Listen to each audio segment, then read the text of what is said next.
منزلتك عند آخر آية تقرأها.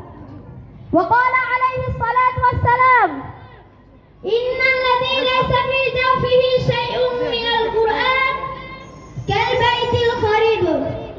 وقال عليه الصلاة والسلام: من قرأ القرآن فاستغفره فأحل حلاله وحرم حرامه أدخله الله الجنة وشفعه في 10 من أهل بيته كلهم قد وجبت له النار. أعوذ بالله من الشيطان الرجيم. فلا أقسم بمواقع النجوم وإنه لقسم لو تعلمون عظيم. إنه لقرآن كريم في كتاب مكنون لا يمسه إلا المطهرون.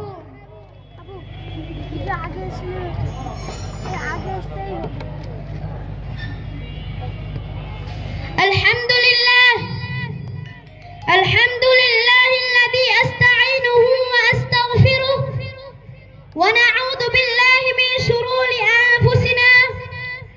من يهده الله فلا مضل له ومن يضلل فلا هادي له.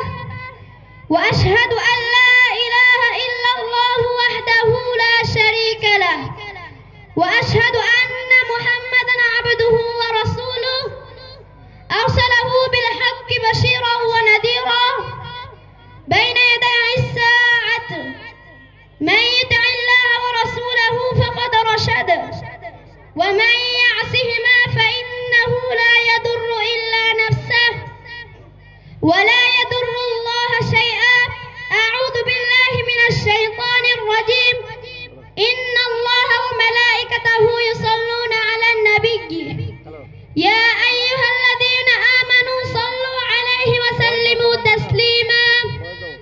اللهم صل على محمد عبدك ورسولك وصل على المؤمنين والمؤمنات والمسلمين والمسلمات وبارك على محمد وأزواجه وذريته. قال النبي صلى الله عليه وسلم: أرحم أمتي بأمتي أبو بكر وأشدهم في أمر الله لعمر وأصدقهم حياء عثمان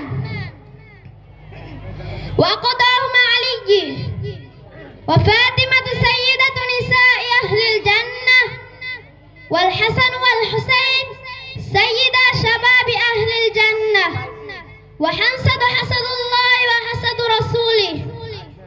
اللهم اغفر للعباس ووالده مغفرة ظاهرة وباطنة لا تغادر ذنبا. الله الله في أصحابي لا تتخذوهم غرضا من بعدي فمن أحبهم فبحبي أحبهم ومن أبغضهم فببغضي أبغضهم.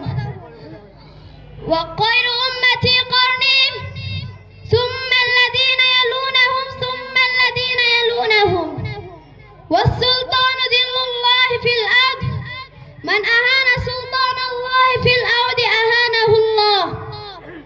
إن الله يأمر بالعدل والإحسان وإيتاء ذي القربى وينهى عن الفحشاء والمنكر والبغي يعظكم لعلكم تذكرون. فاذكروني أذكركم واشكروا لي ولا تكفرون. ما شاء الله ما شاء الله. أقيموا الصلاة. ما شاء الله.